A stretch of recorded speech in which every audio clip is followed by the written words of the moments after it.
I'll tell you something funny. Normally, and this is how it used to be back in the day for me, when I was young as an entrepreneur. Normally, when I would lose a client, when a client would churn, and leave, it would get me a little bit down. It would bother me, right? And it wasn't because of, less income for the business or revenue generated that month. It never really had anything to do with that. I think it was more so when I was younger, maybe I just kind of personalized it, right? And not only that, I didn't really have a system or like a process around it where it was beneficial for both parties, right? And where both parties can learn and grow from it, right? And that's really the difference, and that's really the game changer, because at least for me, but the reason why is because, during the exit interview, basically, and it's just now that, in my business, anytime somebody leaves, there's a process to it, right? And that's the thing, is that within that process, there's a few different important things that are going on. And what those are is we're getting feedback, right? So, well, first and foremost, we're connecting with the customer. That is probably the most important thing, is just to connect with the client and just keep that rapport, just because, you're doing business with somebody one day and then you're going to stop doing business with them the next day. It's nothing personal. It's just business, and that took me a while to get. But anyways, like, um, but it's good because, you connect with the person and you still, maintain that rapport built with that individual, and the reason why that's important is because, you always want to leave a good taste in somebody's mouth, you always want to leave on a good note with somebody, because like for all sorts of different reasons, this could be like a really long rant, but you always want to leave a good feeling with somebody, leave off on a good foot, because especially if they had a good experience with you, which this client did with us, because they'll come back. They'll eventually come back. And not only that, just because they're not working with you doesn't mean that they won't recommend you, right? So that's number one, right? And then number two, what's also important is that, you're gathering feedback, right? You're gathering feedback. And what this does is it shows the client that you care about their business and about helping them. And not only that, you're able to really just, get the feedback that you need in order to improve your service, because that's just part of business. It's just, well, at least if you want to stay in business, right?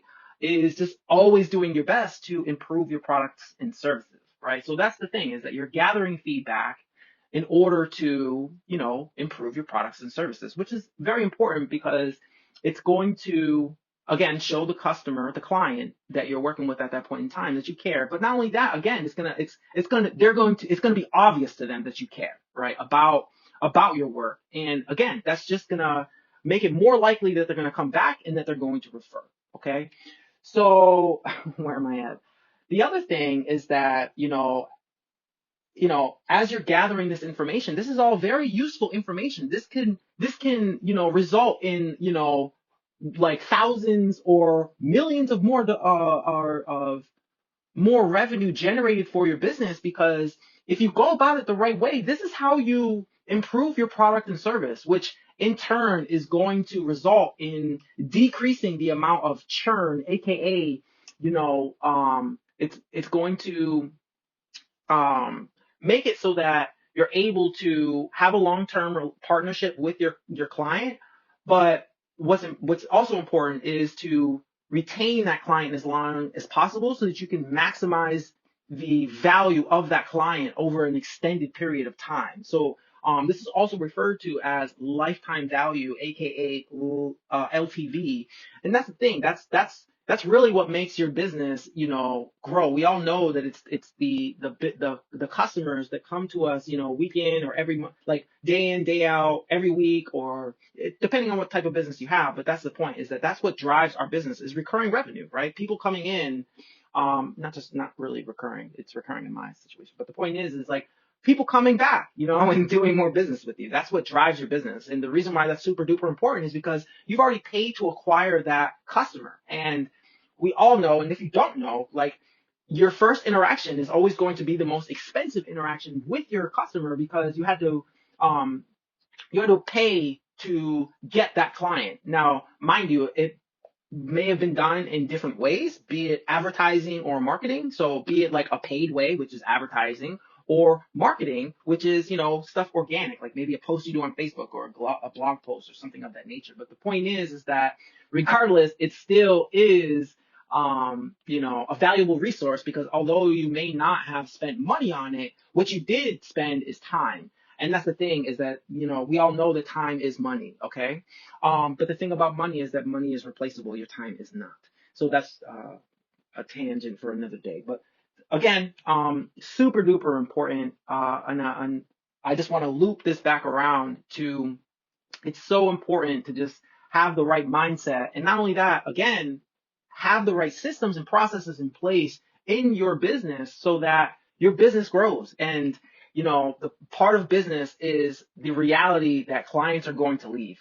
But the fact is that you can actually use a client leaving to your advantage. And that's how. So I know that this was maybe a little bit random, and it may have even been a little bit all over the place, but it was a huge lesson that, took me a while to understand in my business. And it really helped me just be able to be grateful for it, when it does happen. And now look at it with the right mindset so that it's an opportunity to grow, and the other thing I will tack on to that is that, part of that process that I will say is getting the client to stay, because sorry, I was trying to wrap this up, but I just wanted to add that getting the client to stay, because as you're asking these questions, you're gonna figure things out as you're probing about hey, just tell me a little bit about what's going on. And that's what I'm saying, is that some of those people, once they figure out hey, this person really cares, or hey, maybe this is where I dropped the ball, right? And especially if you give them solutions on how they can, improve on their end, right? And that's what I'm saying, is that what this also does is it can, instead of losing a client, they stay sometimes, because you can make them a special offer after you give them some homework, you can downsell them into something else or whatever the case may be. So I'm going to cut it right there, because you probably already know I love business and I geek out on this stuff. But at the end of the day, seriously, this has been a very powerful thing that I've implemented in my business. And I really always want the best for anybody, for everybody, so if you like, business and you want to grow your business, maybe think about, implementing something like this in your business as well. So that's all I have to say. Have a fantastic day. Bye.